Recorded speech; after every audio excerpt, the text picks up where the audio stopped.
Hi, this is my Pecha Kucha presentation. I just do want you to bear with me. I am coming down with a cold right now, so I am a little stuffily, and yeah, so let's get started. So entrepreneurship. I think of entrepreneurship, I immediately think of opening a business, but the real definition doesn't even include the word business. It's a way of thinking, acting, and being that combines the ability to find or create new opportunities with the courage to act on them.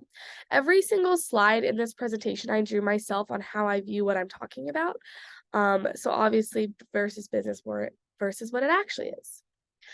Think like an entrepreneur. Entrepreneurial mindset is the ability to quickly sense opportunities, take action, and get organized under certain conditions. Obviously, it's important to think like an entrepreneur, just because of the way they think. They just think well and good. My next slide, it's about building your brand. Building your brand is an important step in any business, as it helps customers to understand who you are. You develop a logo, choosing a name. Once they know the words and you can spread them, it's the best way to start building your brand. Just like Nike and Apple have very good built-in brands. Fixed versus growth mindset. The fixed mindset is people who believe their traits cannot be changed, while growth mindset, people believe they can be developed. And I did find out that I do have a more growth mindset. Um, in this picture, obviously, like the fixed person believes they know everything, while the growth, they don't know enough and they can always learn more. I also learned a lot about mistakes. Mistakes are a part of business. You can't let the fear of failure hold you back when being an entrepreneur. You have to fail at some point, and all of the failures will only benefit you to not make more mistakes. That being said, businesses can fail for a number of reasons, the most common being no market need.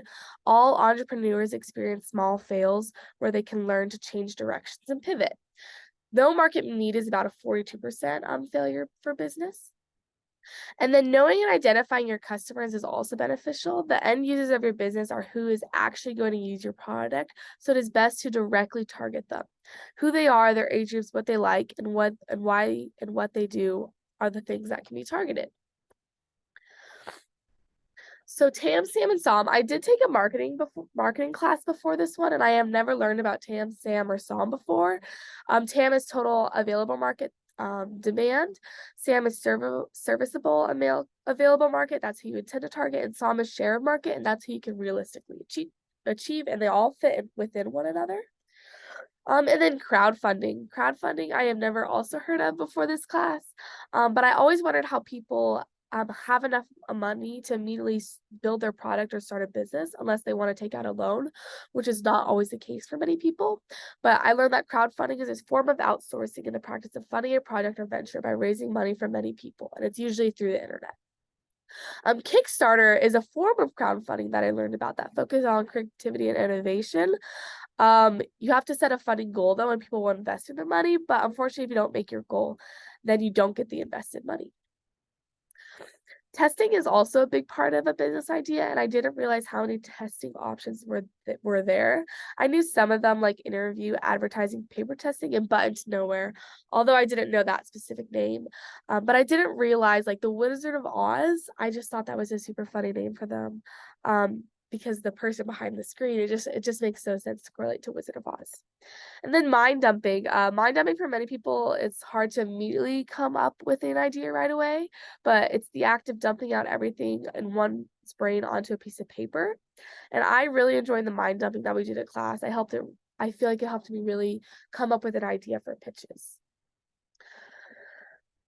I did think that coming up with brand new ideas was hard, but I did like the mind dumping activities, but also looking at market trends and learning what is missing is another great way to start. Focusing on how one can make someone's life easier is something my group focused on during the second pitch, especially with our own lives. And then pitching. I never really understood the concept of pitching a business idea until we really did it in class. I have watched the show Shark Tank before, but I never understood that they were pitching the business/product to the sharks, just like we were pitching in class. During our pitches, I also found that I prefer the people side of business instead of the financial side. I always prefer to do the customers to do the who the customers are, why now, and the customer's problem instead of figure out the financials and finding the profit margin. I learned about some pricing strategies in my marketing class the previous semester, but a new one I learned about is customer led, and I like it the most. I think basing it off of the customer's willingness to pay is one of the better strategies, as it's kind of what they want. And if they're willing to pay it, they're willing to buy. The legal side is also a big part of the business. One of the most important choices they make at the beginning is to choose the right legal structure that suits their company the best. There are 8 different legal structures that are the most common. There's sole proprietorship, general partnership, limited partnerships, LLP, C corporation, S corporation, LLC, and a joint venture. So after learning about the different legal structures, I believe either S corporation or LLC are the ones that I prefer to choose based on the things they entail. I didn't like how a C corporation could be taxed twice. And just with the LLC, I feel like it could benefit and be good for a lot of different businesses. It was also mentioned by that you, Tara, multiple times that we should get an accountant or someone who knows what legal steps to take instead of listening to you. It's common for many entrepreneurs to make mistakes at the beginning of a startup as they're not really sure what they're doing yet. And that's why it's best for them to start doing legal action.